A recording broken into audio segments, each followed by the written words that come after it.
presentación pues trata realmente de eso, de poder establecer pues unos elementos conceptuales asociados a los resultados de aprendizaje desde el enfoque que hemos denominado enfoque de coherencia institucional, un enfoque que, dentro de otras cosas, avanza como gran postulado, hablando precisamente desde la misión institucional, ¿cierto? Entonces, ¿cómo vamos a hablar? Digamos, desde el enfoque de coherencia institucional y lineamientos para su implementación, algunos lineamientos para su implementación.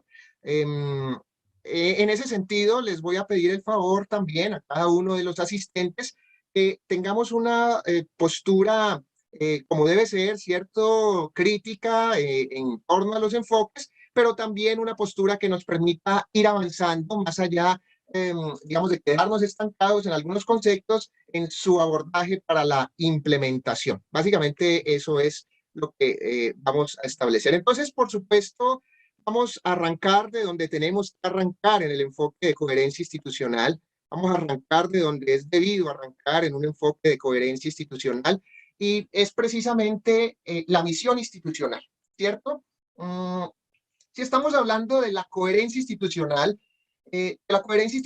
amigas y amigos, tiene que ver con que en términos humanos, digamos, pues la coherencia tiene que ver con que nosotros articulemos lo que pensamos, con lo que decimos y con lo que actuamos.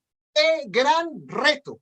¡Qué gran reto! Imagínense ustedes en sus vidas, ¿cierto? En su aspecto cotidiano, ¿cuántas veces, ¿cierto? Si en el 100% de las ocasiones hemos estado en articulación con lo que pensamos, con lo que decimos y con lo que hacemos. Muy seguramente no. Muy seguramente uno no podrá decir, soy totalmente coherente. Quizás no lo podrá decir, ninguno de nosotros lo podrá afirmar. Pero no significa eso que no estemos en búsqueda permanente de esa coherencia. Son cuestiones distintas. Claro está, sabemos que quizás de manera absoluta no vamos a llegar a una coherencia, pero sí vamos en búsqueda permanente de ella. Pues bien, imagínense, amigas y amigos, que esto a nivel de persona, a nivel individual, es un reto grandísimo poder tener articulación entre esas tres cosas que les estoy diciendo, el pensamiento, ¿cierto? Lo que se dice y lo que se hace. Ahora imagínense el menudo reto que constituye esto en nuestras instituciones, en nuestras universidades. Es un gran, gran, gran reto. ¿Por qué? Porque el identitario institucional se plasma a través de su misión. Por ello es que las misiones de nuestras universidades, las misiones de nuestras instituciones son totalmente diferentes porque es un propósito particular en el ámbito o en un contexto determinado, ¿cierto? No podemos pretender que todas las instituciones sean las mismas y por lo tanto aquí viene una señal de rastreo, viene una alarma y es no pretender homogenizar las estructuras de las instituciones. ¿Por qué? Porque el punto de partida es la misión institucional. Misión institucional para universidad. Aquí tenemos universidades o compañeros de universidades de Ecuador, de Perú, de México, tenemos de Chile, tenemos de Colombia, tenemos compañeros profesores de varias partes de Latinoamérica, incluso también de Europa. Hay algunos profesores aquí conectados con nosotros. Los contextos son distintos. Las necesidades regionales son distintas, los enfoques son distintos y también los alcances y las contribuciones a la solución de problemáticas son absolutamente distintos. ¿Qué les quiero decir con esto, amigas y amigos? Pues entonces hay unos principios antropológicos que vienen de manera totalmente explícitos en las formulaciones de las misiones institucionales, pero también esa visión con respecto al hombre, ¿cierto? A la concepción del hombre, cómo la universidad o cómo la institución la entiende. Pero esto no es solamente una declaración o no debería ser solamente una declaración que quede de pronto en la oficina rectoral o en la oficina de las vicerrectorías o en la oficina de calidad o en la dirección de planeación, una muy buena y potente y lírica y poética misión institucional. No, realmente lo que ocurre es que esa misión institucional se debe poder percibir. respirar, evidenciar, transmitir, porque esa misión institucional es lo que diferencia al egresado, al graduado de una universidad, de un contexto determinado, con respecto a la del otro.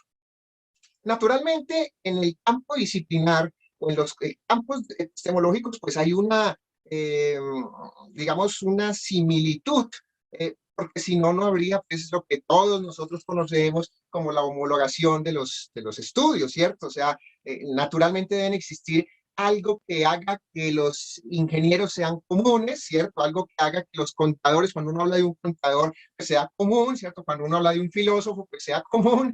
Da lo mismo si lo forma o en el Ecuador o en México, o si lo forma, digamos, un comunicador social aquí o en Burkina Faso o en Senegal, debería tener unos marcos epistemológicos que sean comunes, por supuesto, para poder digamos, articular ese diálogo disciplinar. No obstante, eso no quiere decir que haya una labor de estandarización en la educación, o no nos debería llevar a pensar en una estandarización de la educación. Esto es muy importante. Entonces, retomando el asunto, hay unos principios antropológicos, concepción, ¿cierto? ¿Cuál es la concepción que tiene la universidad del hombre, ¿cierto? ¿Cuál es el respeto y la valoración de las diferencias? ¿Qué aspectos, cuál es la contribución a la sociedad? ¿Qué aspectos son diferentes en esta institución, en otras instituciones? Pero también hay unos principios de responsabilidad ética que aparecen en la misión institucional. Los invito que en este momento, los invito por favor, compañeras y compañeros, que en este momento puedan acordarse, revisar, poner ahí, mientras me están escuchando, abren una paginita en el cual revisen su misión institucional, la de su institución, la que representa el identitario, ¿cierto?, de su institución. Revise esas declaraciones y podrá encontrar usted que están presentes estos postulados. Lo que ocurre es que muchas veces uno como profesor, pues claro, en el día a día, de pronto si tiene múltiples ocupaciones como la mayoría de los profesores y particularmente universitarios tenemos, ¿cierto? Docencia, hay que responder por docencia, hay que responder por investigación, hay que responder por proyección social, por desarrollo profesoral, por gestión, por la administración. Pues, naturalmente, digamos que estos momentos, estas instancias para la misión institucional se van difuminando un poco, pero deben existir, deben existir. Entonces revisemos ahí, hagamos el ejercicio en este momento, revisemos esas misiones institucionales y coincidamos en esto, y es que hay unos elementos éticos que aparecen en esa misión institucional, ¿cierto? De responsabilidad social también aparece ahí. ¿Cuál es el componente responsable? ¿A qué se compromete, cierto? Es una institución y como son las instituciones en este momento, somos instituciones totalmente globalizadas, instituciones de mundo, pero hay una región, hay una comunidad, hay unos actores que están en el marco de esa misión institucional que debemos privilegiar, sobre los cuales debemos actuar, sobre los cuales, dicho sea de paso, la universidad debe contribuir a la transformación social.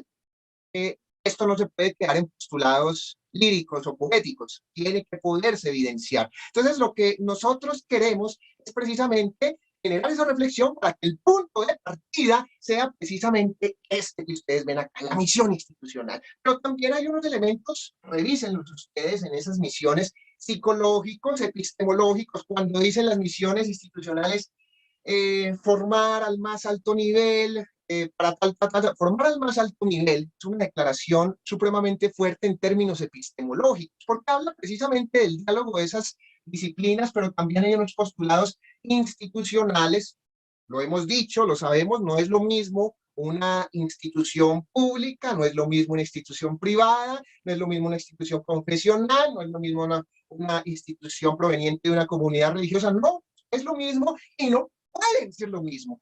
La idea es que no pueden ser lo mismo porque claramente hay una filosofía institucional. Quiero ser enfático en esto. Hay una filosofía institucional. El asunto entonces es cómo transmitir esa filosofía institucional, estos marcos de la misión institucional a nivel curricular, a nivel evaluativo. porque definitivamente no puede ser un copiar y pegar de resultados o un copiar y pegar de indicadores, porque definitivamente estaríamos recorriendo el camino más peligroso en términos curriculares y evaluativos. El camino más peligroso es esa homogeneización extrema, homogeneización de todas maneras, o en tal virtud. Hay unos componentes biológicos, ¿cierto?, de sostenibilidad, unas declaraciones en torno a la sostenibilidad, en este momento sostenibilidad ambiental, ¿cierto?, cuidado del medio ambiente, pero también de la constitución como tal, como organismos en un mundo que nos rodea, ¿cierto?, cuál es la articulación que tenemos y, por supuesto, los estéticos. ¿A qué quiero llegar con esto? Queridas profesoras, queridos profesores que me escuchan, que me ven, que el punto de partida es la misión institucional. En la reflexión fundamental de los resultados de aprendizaje, que la reflexión fundamental de los elementos de medición y evaluación en educación, en este caso de procesos de enseñanza y aprendizaje, parte precisamente desde aquí, desde esa misión institucional. Ok, pero entonces, si el punto de partida es precisamente esa misión institucional, y el punto de partida es cada uno de estos elementos, pues entonces la pregunta de fundamento es, ¿cómo materializar eso a nivel curricular? Yo estoy absolutamente seguro de esto que les voy a decir. Estoy absolutamente seguro. En las labores que he tenido la oportunidad de hacer en estos años, he podido leer algunos proyectos educativos, algunos modelos pedagógicos, algunos modelos educativos de muchas instituciones de América Latina, y creo que ustedes compartirán esta visión conmigo. Alguno de estos señores que aparece aquí, ¿cierto? Alguno de estos señores que aparece aquí aparecerán o son los infaltables en esos modelos educativos. Son los infaltables.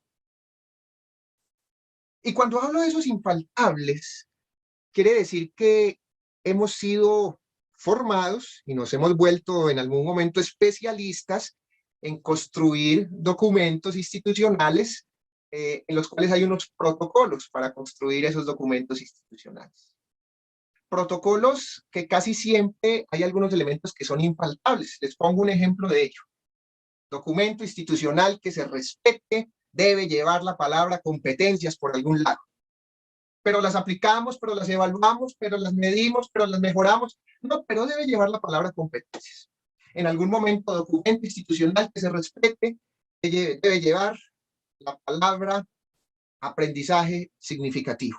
Pero lo reflexionamos, pero lo construimos, pero lo socializamos. Ah, no, pero el documento institucional lleva esa palabra. Y así hay una serie de palabras que parecen ser parte de una de un documento secreto, ¿cierto? Para formulaciones curriculares en la cual ese lenguaje sea el que aparece normalmente, ¿cierto? En la cual ese lenguaje sea el que va mandando la parada ahí, ¿cierto? Pero entonces, lo que les quiero decir es, revisen si en sus proyectos o sus modelos pedagógicos escucharán nombres como Piaget, ¿cierto? Escucharán nombres como Brunner, escucharán nombres como Montessori, escucharán nombres como Ausubel, escucharán nombres como Vygotsky, escucharán nombres como Freire, en fin, escucharán algunos de estos nombres que están aquí listados. ¿Qué quiero decir con eso? Más allá de hablar del aprendizaje por descubrimiento de Brunner, o hablar del aprendizaje significativo de Ausubel, o hablar del socioconstructivismo de Vygotsky, más allá de eso, que obviamente son teorías muy bien fundamentadas desde la perspectiva pedagógica. Ahora, el asunto fundamental, porque es que, como ustedes bien lo sabrán, profesoras y profesores, más o menos, haciendo un promedio de estas teorías, hagamos un promedio rápido, estas teorías tienen 60 años, 60 años. Entonces, cuando hablamos que el centro es el estudiante, que el aprendizaje, se fomenta el aprendizaje significativo porque el centro es el estudiante. ¿Qué tiene de diferente nuestra institución? Aquí el aprendizaje es autónomo, el centro es el estudiante, el profesor solamente es una guía, es un apoyo. Claro, eso hace 60 años lo dijeron, hace 60 años lo dijeron. No, es que lo que pasa es que nuestra institución se preocupa por el aprendizaje de los estudiantes, que es lo principal, que hace 60 años, lo dijeron, más o menos, 60 años. Entonces, ya la cuestión va más allá, porque la teoría y los marcos teóricos y fundamentales ya están construidos. La pregunta es, ¿cómo evidenciarlos? ¿Cómo concretarlos? ¿Cómo palparlos? Ahí es donde está el asunto. Y yo creería que en general es donde las instituciones debemos hacer un mayor esfuerzo, ¿cierto? Porque prácticamente este es el, el modus operandi de la redacción de modelos educativos y modelos pedagógicos. Ahora, la implementación, cómo llevarlo al aula de clase, cómo hablar desde una perspectiva de socioconstructivismo en los proyectos de investigación, cómo hablar del aprendizaje significativo en los procesos de aula, cómo hablar del aprendizaje por descubrimiento a través de metodologías como el aprendizaje basado en problemas o en proyectos. Ese es el asunto fundamental. Muy bien, entonces, dado que ese es el asunto fundamental, ¿de qué se trata entonces el asunto? Nosotros, como imaginémonos, compañeras y compañeros, estamos en este avión, ¿cierto?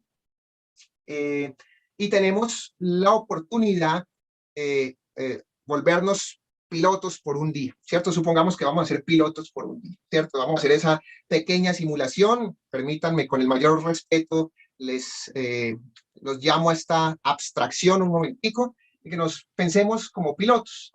Entonces, los pilotos institucionales, ¿cierto? Entonces, los pilotos institucionales van a tener una serie de indicadores. Miren todos estos indicadores que aparecen, ¿cierto? Cuando ustedes han tenido de pronto oportunidad de visitar una cabina de un avión, se dan cuenta que hay muchísimos indicadores, señales de rastreo, que la altitud, que la presión, que en fin, que la inclinación, todo eso existe en estos indicadores. Pero la cuestión es esta, hay una metodología deductiva en el conocimiento de estos indicadores. Hay una metodología total y absolutamente deductiva. ¿Por qué lo digo? Porque quizás ustedes sabrán esto también, compañeras y compañeros, el comandante, el piloto, cuando está empezando a checar estos indicadores para salir, ¿cierto? Para salir en su trayecto, mira algunos, no va a mirar todos, porque si mira todos se le va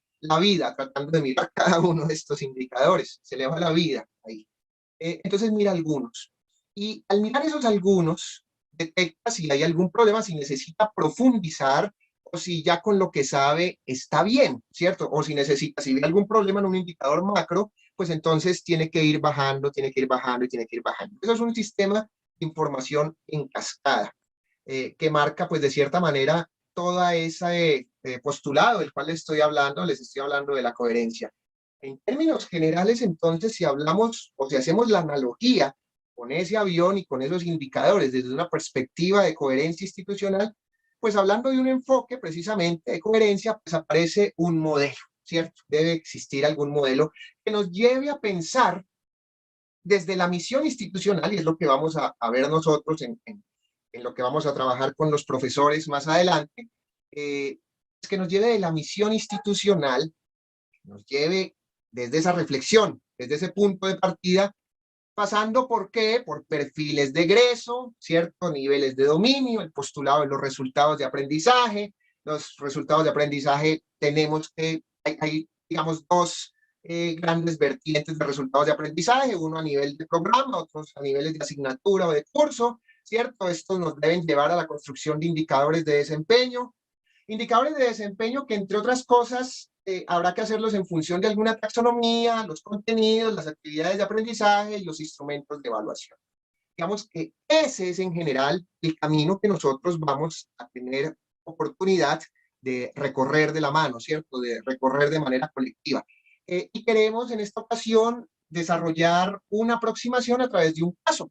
un caso que en esta ocasión corresponde a un programa de administración de empresas. Es un caso que ha venido siendo construido, que se inspira en varios elementos de distintas universidades de América Latina, ¿cierto? Por cuidado con los temas de propiedad de las instituciones. Hemos alterado algunas cosas, ¿cierto? No hemos manifestado directamente cuáles instituciones se tratan, pero digamos que ha sido retomado de ver experiencias o de ver formulaciones en varias universidades de América Latina y poniendo todos esos aspectos juntos.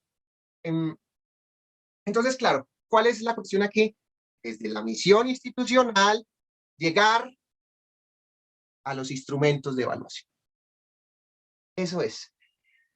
Parece, claro, parece un camino rápido cuando yo lo menciono, ¿no? Pues bueno, es que hay que llegar de la misión institucional a instrumentos de evaluación. Pues claro, profesor Gabaslán, es obvio que eso es lo que hay que hacer. Sí, pero en el camino tendríamos que tomar algunas series de decisiones curriculares, evaluativas, que son las que queremos de alguna manera socializar con ustedes para que tengamos este conocimiento y para que entre todos, como comunidad académica, vamos fortaleciendo los enfoques y vamos fortaleciendo las propuestas. Entonces, ojo, viene un primer elemento y es cómo vamos a definir la calidad. Cuando hablamos de ese enfoque de coherencia institucional, hay que pensar desde la perspectiva de la calidad. Ustedes, profesoras, aquí tenemos profesoras y tenemos profesores que han sido formados en el campo también del aseguramiento de la calidad, de la gestión de la calidad, pues entonces sabrán, y los profesores que han trabajado en estos campos también disciplinares, sabrán que no hay concepto, o que uno más bien de los conceptos más polisémicos que existe en la literatura científica sobre medición y evaluación en educación es el de calidad. Aquí, en la sala de trabajo que tenemos en este momento, tantas personas estén conectadas, habrá de definiciones de calidad. Yo podría preguntarles en este momento, abrir el micrófono, ¿cierto? Que abran el micrófono y me pudieran socializar qué entienden por calidad, y cada uno tendrá una diferente versión de lo que se entiende por calidad. Eso es porque en la literatura científica está documentado que uno de los conceptos más polisémicos que existe es el de la calidad. Entonces, deberíamos tomar un marco normativo que nos debe hablar de qué se entiende por calidad.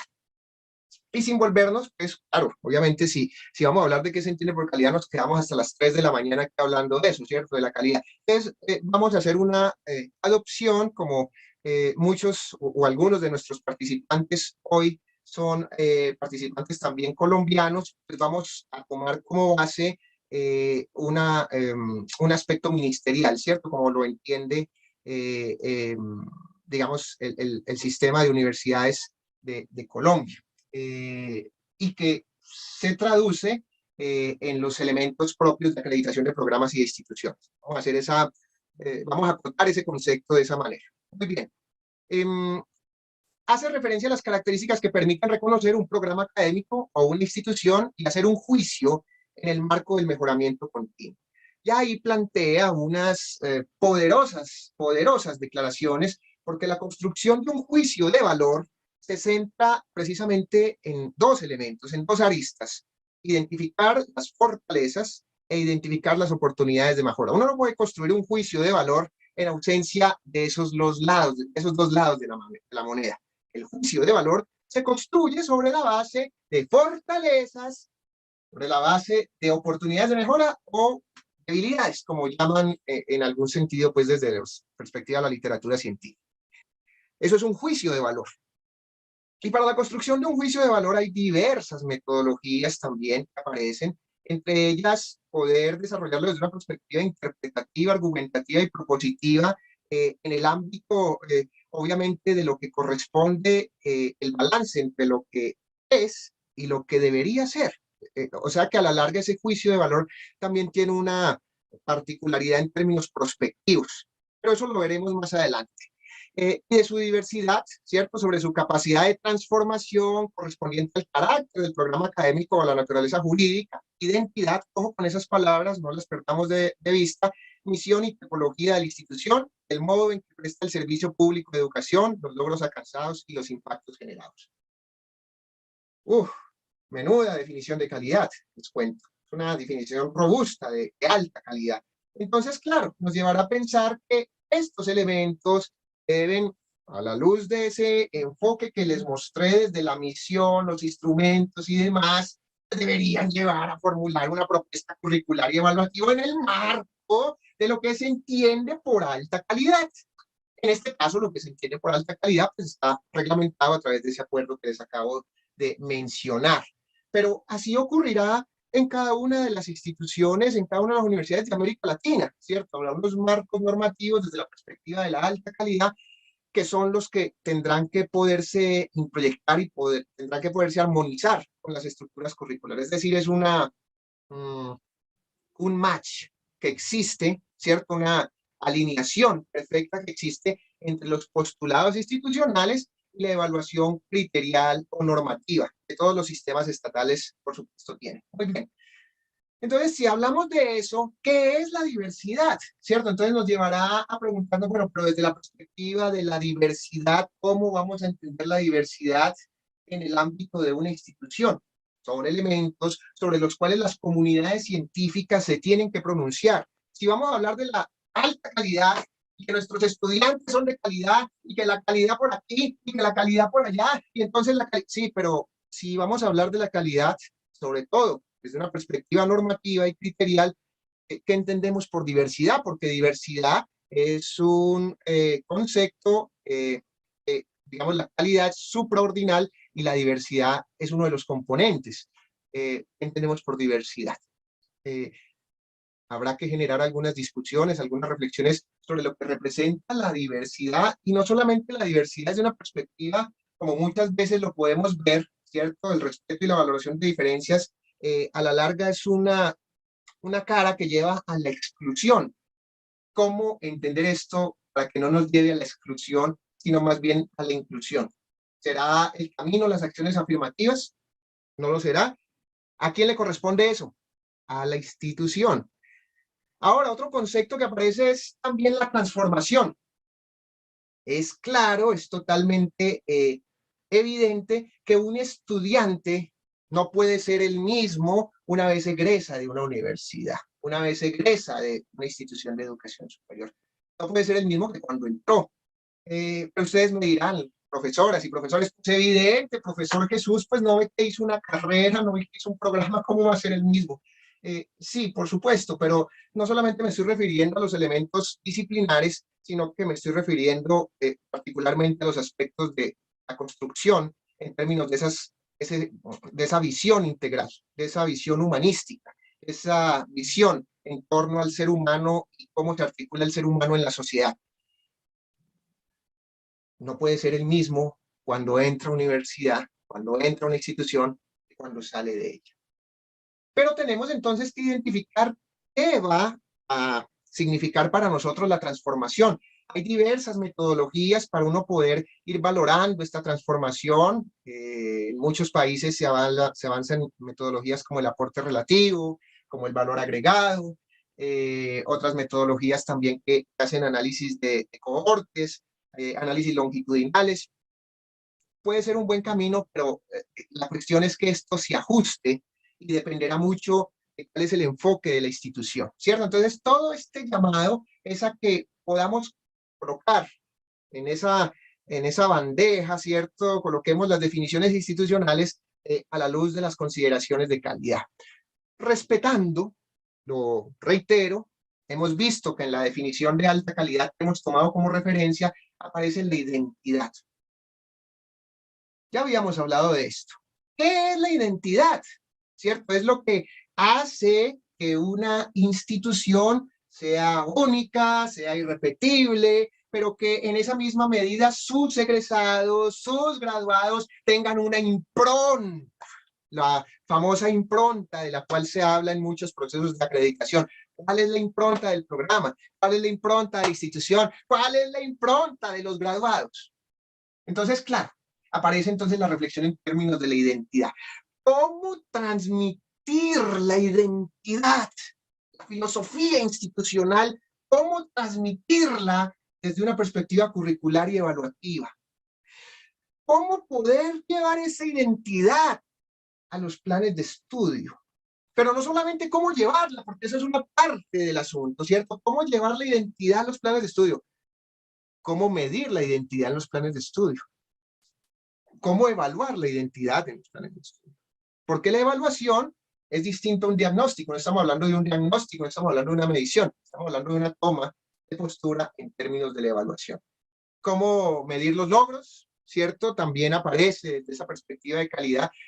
Y los logros, entonces ya nos lleva a nosotros a hacer un análisis no solamente de autorreferenciación, sino también de heterorreferenciación. Auto a nivel interno, como hemos hecho muchos ejercicios de autoevaluación, pero digamos que la mirada de una institución se centra sobre la base de la autorreferenciación, por eso los procesos, los muy consistentes procesos de autoevaluación, pero también sobre la heterorreferenciación.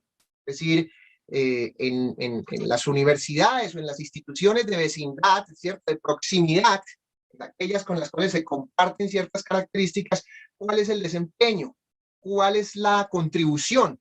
Y digamos que eso nos permitirá hablar en un segundo momento de los impactos. Los sistemas de acreditación en el mundo, los sistemas de acreditación a nivel latinoamericano, europeo, se concentran todos en poder determinar hoy los impactos. Hace 20 años, quizás nos centrábamos mucho acá, ¿no? En los inputs, en las actividades, un poco empezábamos a ver resultados, pero hace 20 años las preguntas eran número de profesores con niveles doctorales en tal cosa. Y de una u otra manera a nivel de Latinoamérica tenía mucho sentido porque era un asunto de reivindicación también y de justicia desde la perspectiva que corresponde al profesorado, ¿cierto? Tenía mucho sentido decir número de profesores con niveles de maestría y doctorado, qué tal cosa, número de recursos bibliográficos, qué tal cosa, porque también era una cuestión digamos, de poder nivelar los sistemas educativos hace 20 años, sobre todo en Latinoamérica. Hoy en día la pregunta es, bueno, muy bien, profesores con doctorado, excelente. La contribución en términos de la transformación social de esta masa crítica de conocimiento que tienen las instituciones. ¿Cuál es la contribución de poder tener unos recursos electrónicos y bibliográficos supremamente consistentes, coherentes, de avanzada? Las instituciones gastamos bastante o invertimos más bien bastante recursos monetarios en términos de desarrollo tecnológico. Y con esto, ¿cuál es la contribución que otorgamos? Con esto, ¿qué problemáticas sociales hemos resuelto? Ya estamos más en el campo de los impactos culturales, ambientales, en el campo de la salud, los estamentos públicos, de lo social, de lo tecnológico, es decir, impactos de la formación. Y colegas, amigas, amigos, hacia allá muy seguramente nos vamos a mover en los próximos años. La evaluación cada vez se va perfeccionando, se va cualificando para que ya, por supuesto, no solamente se evalúen los recursos que se tienen, ¿cierto? Las capacidades institucionales, sino los impactos con esas capacidades institucionales que estamos haciendo. Entonces, claro, en ese modelo de coherencia institucional lo que nos va a interesar es que la misión institucional no vaya por aquí y cuando nos demos cuenta el currículo esté por acá y la evaluación esté por acá. Un poco gráfico el asunto, ¿cierto? Un poco dramático el asunto, pero piensen ustedes si en nuestras instituciones a veces pasa esto, ¿cierto? Por aquí un lineamiento y por acá la otra cosa, por acá lo que se hace en el aula. ¿Cuál es el verdadero? Pues la labor, más allá de juzgar si es lo verdadero, es lo coherente. Los sistemas de aseguramiento de la calidad en el mundo se sustentan sobre la base de esa palabra. Coherencia. Coherencia. Esto plantea unos retos que muy seguramente después en alguna otra conferencia hablaremos, ¿cierto? Que la base de los sistemas de aseguramiento sea la palabra o el concepto coherencia. Eso plantea desafíos, pero no es el momento para hablar de ellos. Digamos solamente que es la coherencia lo que sustenta esa base. Muy bien. Entonces, ya como para ir perfilando un poco sobre el caso de aplicación, me disculpen un poco que me haya extendido, pero me parece que era necesario establecer pues, esa mirada general del asunto. Entonces, el caso de aplicación que vamos a trabajar estos 2 días, como les anticipaba, es de un programa de administración de empresas simulado. Se ha tomado, pues, en virtud de este programa de administración de empresas, una misión institucional. Misión como la que ustedes pueden ver en sus instituciones, ¿cierto? En cada una de sus instituciones hay unas misiones y declaraciones como esta. ¿De qué se trata el asunto? Entonces, de poder identificar unas declaraciones fundamentales en esa misión institucional. No leerla de corrido, ¿cierto? Porque no la lee de corrido. La misión de la universidad es la formación integral y pluralista de las personas con responsabilidad social, creatividad. Eso lo leemos de corrido. No, pero las declaraciones fundamentales ahí. Hay unos mensajes ahí que son poderosos. Desarrollo humano, económico y social sustentable. Poderosa, una declaración poderosa. Formación poderosa, declaración poderosa. Creación, adaptación y transmisión de conocimientos. Declaración poderosa, poderosa. Entonces, esas declaraciones, la comunidad académica, el colectivo, profesores, estudiantes, directivos, el colectivo, la reflexión colectiva, ese es el llamado en las instituciones, tendrá que llegar a esas declaraciones y poder transmitir esas declaraciones en un perfil de egreso. Perfil de egreso, que dicho sea de paso, también tiene un componente en el marco de competencias, ¿cierto? O sea, van a hacer unas formulaciones, algunos al perfil de egreso le denominan competencias, ¿cierto? En esto también les pedimos que la mirada que debe tener un académico a poder tener, hay que tener cierta apertura, ¿cierto? Y entender que de pronto en algunas denominaciones o en algunos textos, en algunas literaturas científicas, se les llama de una manera y en otros lados se les llama de otra y en otros lados se les llama de otra. Entonces, si uno no tiene cierta capacidad de abstracción y de poder decir, ok, lo que acá es esto, de pronto acá es esto otro y esto otro, digamos que es la manera más sana, intelectualmente hablando, para no desequilibrarse uno mucho, y poder entender los aspectos curriculares. Entonces, el perfil de egreso muchas veces son declaraciones en virtud de esa misión institucional, lo verán con la profesora Laura en un momento, pero que plasma unas declaraciones. Algunas instituciones la acogen en términos de competencias, ¿cierto? O sea, son competencias. Vamos a ver entonces que esas declaraciones institucionales, ¿cierto? Corresponden o deben corresponder a una alineación entre esas declaraciones institucionales de la misión con el perfil de egreso, ¿cierto? O sea, lo he dicho, lo he manifestado, pero hay que evidenciarlo, hay que explicitarlo. Nace de esa reflexión institucional por la misión, pero claro, habrá unas declaraciones que se acerquen mucho más a otras definiciones del perfil de egreso.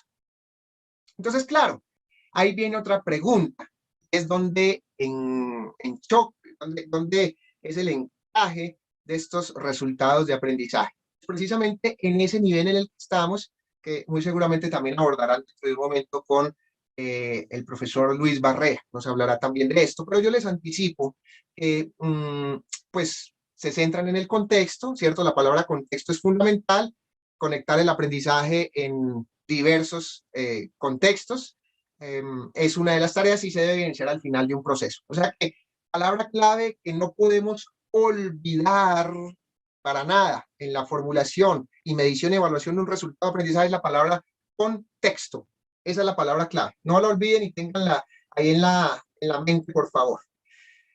Para algunas personas que quieran profundizar un poco en esto de los resultados de aprendizaje, siempre me gusta llevarlos pues quizás a la génesis reciente, ¿cierto? Porque uno podría empezar a desarrollar, por ejemplo, el pensamiento sistémico, pues tiene su origen quizás desde Tales de Mileto, ¿cierto? Pero digamos que en la literatura moderna uno podría hablar de pensamiento sistémico desde la teoría general de sistemas de Bertalanffy, en fin, pero casi que desde Tales de Mileto el tema del holismo pues hace parte de esas reflexiones, ¿cierto? Pero digamos que por lo menos en lo moderno, movámonos hacia los resultados de aprendizaje. En lo moderno, pues básicamente empieza con Tyler, ¿cierto? Cuando hablaba de sus objetivos educativos, después viene todo un enfoque en el 49. Recuerden que les dije que más o menos eran 60 años, pues bien, en este caso, pues hablaba de un promedio, por supuesto, aquí estamos hablando de los años 50.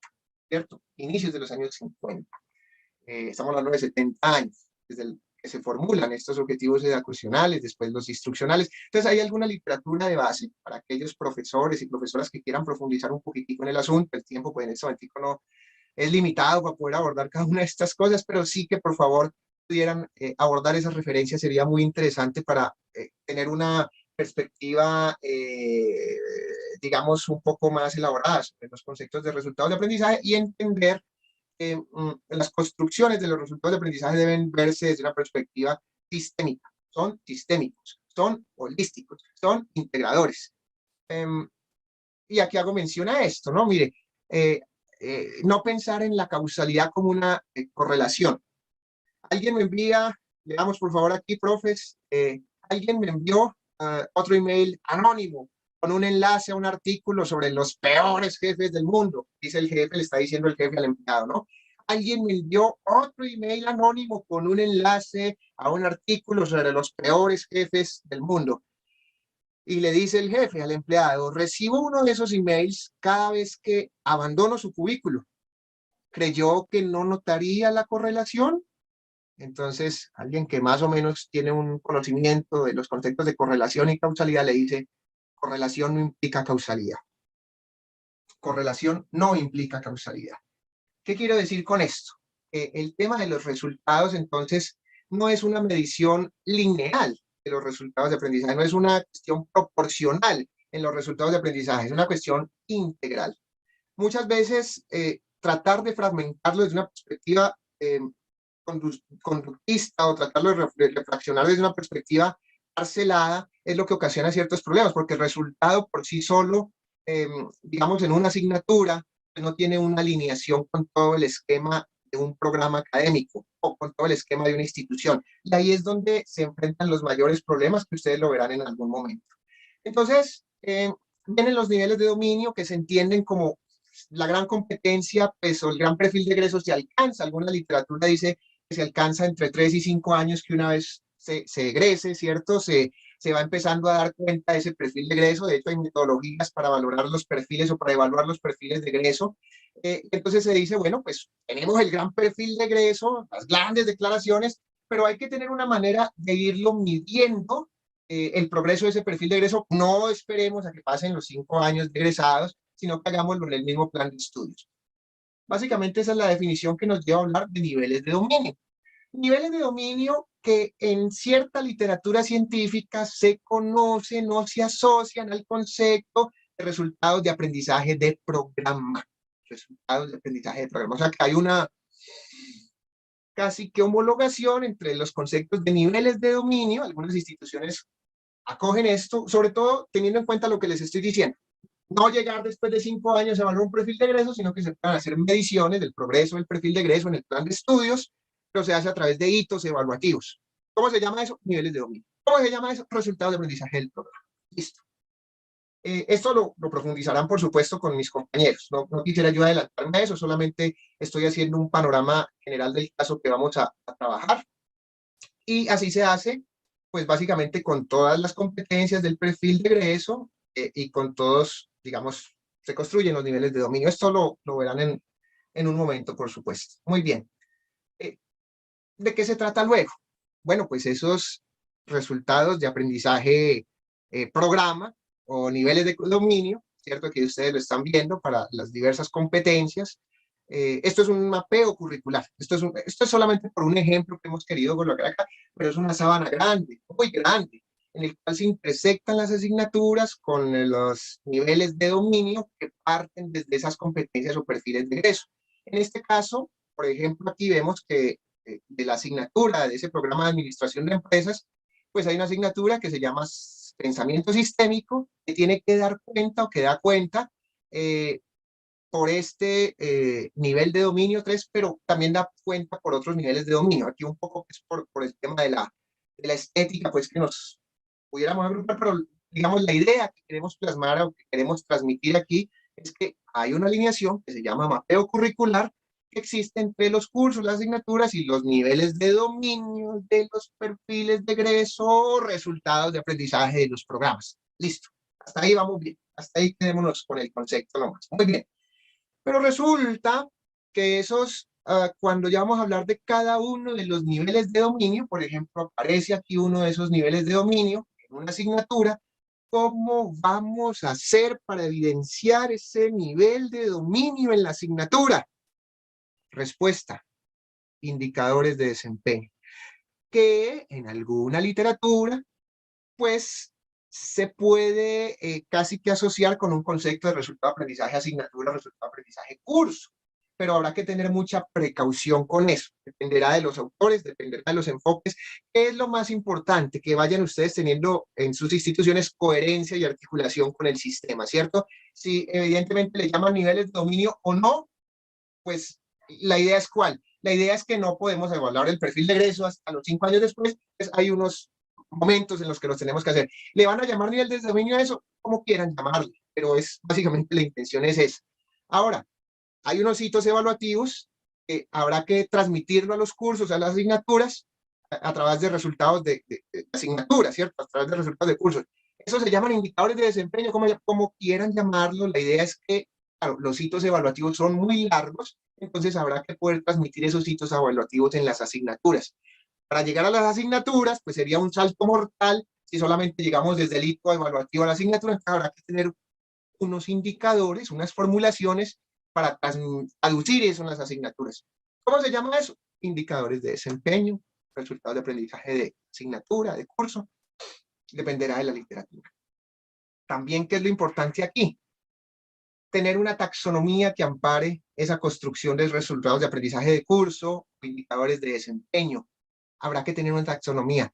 ¿Cómo así que una taxonomía? Pues bien, mis queridas amigas y mis queridos amigos, estamos hablando precisamente de esto. Hay muchas taxonomías. Hay instituciones que tienen taxonomías también propias, pero ¿de qué se trata el asunto? Pues de encontrar cuál es la taxonomía adecuada. Obviamente, en el marco de los procesos de enseñanza-aprendizaje curriculares, la taxonomía, digamos, primera que se fundamenta y de la cual hay cierta cuenta en la historia de ella, es la taxonomía de Bloom, del año 56, que después fue modificada por uno de sus alumnos aquí en el 2001. Está la, digamos, la taxonomía de Bloom reestructurada, ¿cierto? Algunas veces ustedes ven taxonomía de Bloom, la taxonomía de Bloom reestructurada, y lo que ocurre es que solamente hay unos cambios también en las escalas, en los niveles de dominio cognitivo, ¿cierto? De las taxonomías. Pero hay muchas más, claro, como fue la primera y como nace, recuerden que les dije que Tyler, ¿cierto? Habló de los objetivos educativos, después de los objetivos instruccionales se fueron desarrollando ciertas postulados, o sea que era una aproximación un poco más, con un enfoque un poquitico más positivista, ¿cierto? Un enfoque un poquitico más conductista, si se quiere, instruccional. Entonces Bloom, imagínense que más o menos desarrolla esa taxonomía en ese momento histórico. ¿Qué quiere decir? Que claro, que va a estar asignado por ello. Como es la más utilizada, también es la más criticada, es apenas natural que eso ocurra. Si algo está muy expuesto, si es lo que más se utiliza, si es lo que más se expone, pues es apenas lógico pensar que va a ser la más criticada, como de hecho lo es, ¿cierto? Entonces todo el mundo, Bloom, no, Bloom es lo peor. Claro, es porque es la más ampliamente utilizada, es la más expuesta, es la más criticada, pero hay otras taxonomías también que, dicho sea de paso, miren la importancia de Bloom. Casi todas las taxonomías que salen después de Bloom, ¿cierto? Finn, esta de Collins, de Dixie Collins, la de Miller, la de Marzano y Kendall, todas, en algún momento referencian a Bloom y dicen, para solucionar los problemas que tiene la taxonomía de Bloom, nosotros proponemos esta taxonomía. O sea, que todos se apalancan en que la taxonomía de Bloom tiene sus defectos y por lo tanto hay que proponer una nueva taxonomía. Por lo tanto, pues es un referente la taxonomía de Bloom, indudablemente. Nosotros vamos a presentar el ejercicio con esta taxonomía, que es la taxonomía solo de VIX, para hacer una variación un poco con la más comúnmente utilizada, que es la de Bloom, como se los anticipaba. Vamos a hacer una pequeña variación con la taxonomía solo de VIX. Solo de VIX, esa taxonomía tiene 5 niveles de dominio, 5 niveles de dominio. Normalmente, desde los trabajos curriculares, uno, digamos, desarrolla desde este nivel uniestructural, pero quiero sencillamente advertir que también parte desde este que se llama preestructural, ¿cierto? Que es un nivel de dominio en el cual se supone que el estudiante pues no tiene conocimiento, no tiene destreza, no tiene habilidad alrededor del concepto. Sin embargo, hay algunas posturas curriculares que dicen que no, y sobre todo las que se centran en el aprendizaje significativo, que trata de las conexiones, pues jamás va a estar totalmente vacío un cerebro, por lo tanto, el asunto arranca desde lo uniestructural. Pero por eso les digo, dependerá de la filosofía institucional. Si el modelo de la institución es un modelo de aprendizaje significativo, ¿cierto? Pues si necesita tener coherencia institucional, pues tendrá que asumir, declarar, defender que se arranca desde un nivel uniestructural, en el cual el estudiante sí puede identificar y puede hacer algunas alineaciones. Pero como les digo, esto es más una cuestión de la coherencia institucional. Entonces, bien, vamos a encontrar entonces en los ejercicios, en el ejercicio que vamos a trabajar, vamos a encontrar 4 niveles de dominio. 4 niveles de dominio. Eso tiene esa taxonomía solo. El primer nivel de dominio es el que se conoce como el nivel de dominio uniestructural. Aquí se supone que el estudiante puede solamente aprender, ¿cierto? O sobre un aspecto relevante dentro de un todo. No hay, no puede responder por varias operaciones, son operaciones sencillas, obvias, hay un conjunto pues de declaraciones alrededor de eso. Se focaliza en un solo aspecto, es un nivel concreto. El segundo nivel de esa taxonomía es el nivel multiestructural. Ese nivel multiestructural tiene en cuenta que el estudiante puede responder por varias cosas. Quizás no sabe cuál es la alineación que hay entre ellas, pero puede responder varios procedimientos. Como cuando nosotros en nuestras evaluaciones, ¿cierto? Les solicitamos a nuestros estudiantes que respondan por este método, ¿cierto? Desarrollar esta metodología, desarrollar esta otra, a través de tal procedimiento. Esto se da mucho, por ejemplo, en los enfoques cuantitativos. Hace algunos años, cuando dictaba yo el curso de investigación de operaciones o modelación matemática aplicada, pues resulta que hay varios métodos que se trabajan en condiciones de incertidumbre para tomar decisiones. Ok, entonces el estudiante lo puede resolver por cada uno de los métodos. ¿Sabe cuál es el mejor de esos métodos? ¿Sabe cuál es la alineación que hay entre esos métodos? No, da cuenta solamente de desarrollar de manera operativa cada uno de los métodos. Ahora, cuando ya sabe cuál es la alineación o cuál es la articulación o la integración o qué es mejor para tomar una decisión, qué método es mejor, pues entonces está en un escenario, en un nivel que se llama relacional. Hemos visto uniestructural, multiestructural, perdón, relacional. Entonces aquí los estudiantes integran, sobre todo la particularidad es que hay una integración del conocimiento, hay una síntesis del conocimiento, hay una visión conjunta, holística del conocimiento. Eso se hace en un nivel relacional. Y cuando se puede generalizar, cuando se establecen posturas críticas, reflexivas, se teoriza, se extrapola a otros campos de dominio el conocimiento adquirido en el propio, pues estamos en el cuarto nivel propuesto por la taxonomía solo de Vix, es el abstracto ampliado. Abstracto ampliado. Pues bien, entonces eso es lo que vamos a trabajar nosotros en el curso. Estos fundamentalmente son 5 niveles de dominio, como les anticipaba, pero en la postura desde el aprendizaje significativo vamos a arrancar desde el uniestructural. Repito, uniestructural primero, multiestructural, este que ustedes ven acá, relacional y abstracto ampliado.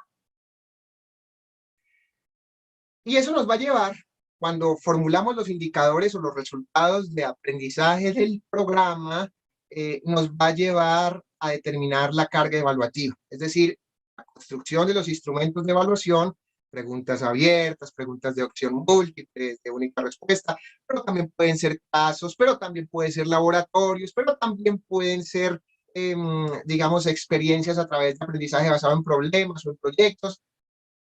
¿Cuál es la cuestión aquí?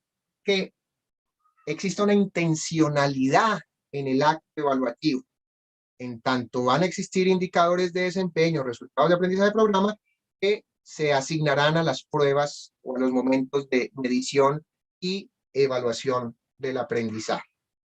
Entonces, bien, básicamente, profesoras y profesores, lo que quería hacer era mostrarles de manera lo más concreta que fuera posible. Me disculpan enormemente por haberme pasado unos minuticos de la hora de terminación mis colegas que van a venir a continuación, pero queríamos precisamente eso, brindar un contexto general sobre la aplicación de un enfoque de coherencia institucional que ya ustedes verán de manera, por supuesto, pormenorizada, con cada detalle en las presentaciones de mis compañeros.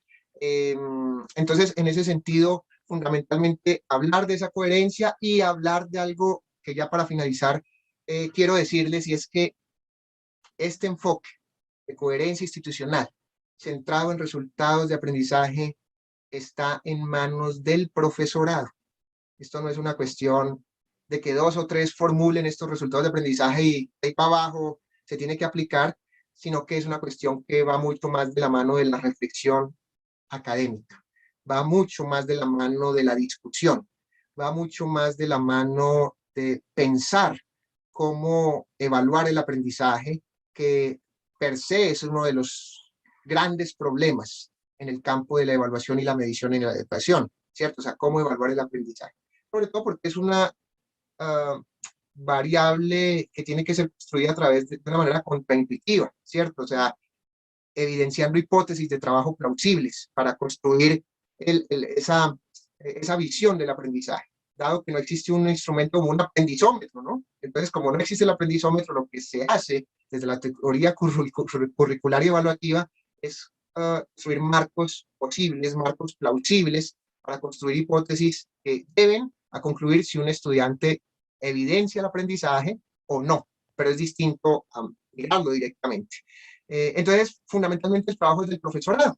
Y en ese sentido, queridas profesoras, queridos profesores, me despido ya de esta intervención con esta frase, exaltando la labor de cada uno de ustedes, dándoles profundas gracias porque en ustedes, profesores latinoamericanos, ha estado la defensa de la alta calidad de los sistemas educativos, no solamente, digamos, de manera general, sino muy específicamente en estos años que llevamos de pandemia, gracias a ustedes, es que la alta calidad de las instituciones se ha mantenido. Entonces, un profesor trabaja para la eternidad. Nunca sabrá hasta dónde llegará su influencia.